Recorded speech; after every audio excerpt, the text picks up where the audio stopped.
Τα σώματα που βλέπεις στα αγάλματα της αρχαίας Ελλάδας. Join us, γιατί ο πλαστικός χειρουργός Θανάσης Αθανασίου έχει τον τρόπο να σου εξασφαλίσει ένα ονειρεμένο κορμί.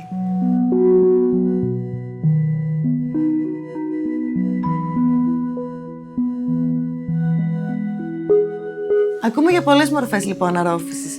Τι είναι αυτή η 3D High Definition λιποαναρρόφηση? Η 3D λιπαναρρόφηση είναι μια πιο ανατομική λιπαναρρόφηση και η οποία έχει σαν στόχο να τονίσει τις δυναμικές γραμμές του ανθρωπίνου σώματος. Δηλαδή, είναι μια λιπαναρρόφηση η οποία ουσιαστικά αφαιρεί το λίπος από συγκεκριμένες περιοχές, όπως είναι η κοιλιακή χώρα και δημιουργεί αυτό το six pack, όπως είναι η δελτοειδής και βγάζει αυτό το πιο γυμνασμένο δελτοειδή, όπως είναι τα πόδια, τα οποία βγάζει τον τετρακέφαλο και τον δικέφαλο, βγαίνουν δηλαδή πολύ πιο, απεικονίζονται πολύ πιο σωστά. Και στις γυναίκες, εκεί είναι το μεγάλο hint ας πούμε, είναι ότι αφαιρείται το λίπος εδώ κάτω στους απολώνιους και δείχνει αυτό το daylight effect, δηλαδή αυτό που μπαίνει το φως εκεί που είναι το εσώργο και δίνει αυτό το πιο δυναμικό και καλή γραμμοσώμα. Όλο αυτό γίνεται με κάποιο ειδικό μηχάνημα? Ναι, αυτό είναι ουσιαστικά είναι μια ολόκληρη διαδικασία. Όπου κάποιος έρχεται, πρέπει να περάσεις γύρω στα 30 με 40 λεπτά να ζωγραφίσεις, να δεις πού είναι οι τενόντιες εγγραφές του, πού είναι οι μυς του, πού ξεκινάνε, πού τελειώνουν, τι θέλουμε να τονίσουμε πάνω σε αυτό. Μετά χρησιμοποιούμε ένα μηχάνημα το οποίο λέγεται Vaser.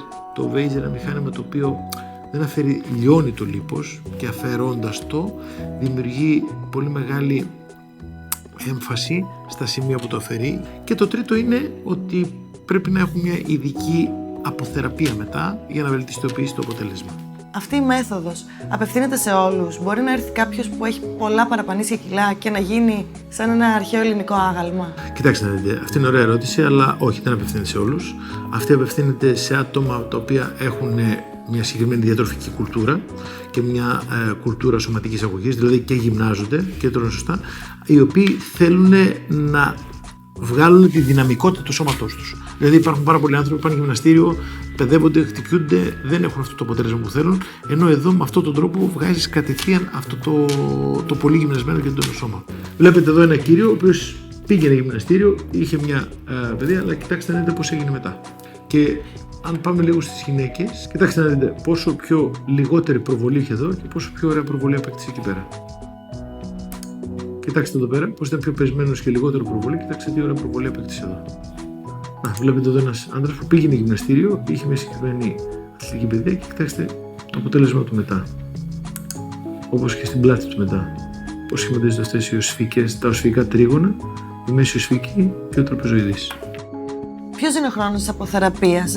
Τι κάνουμε μετά? Η αποθεραπεία δεν διαφέρει από την κλασική μέθοδο λιπαναρρόφησης, απλά χρειάζονται κάποιες συνεδρίες με λυμφικό μασάζ και με υπέρηχους, ώστε να βελτιστοποιήσουν το αποτέλεσμα.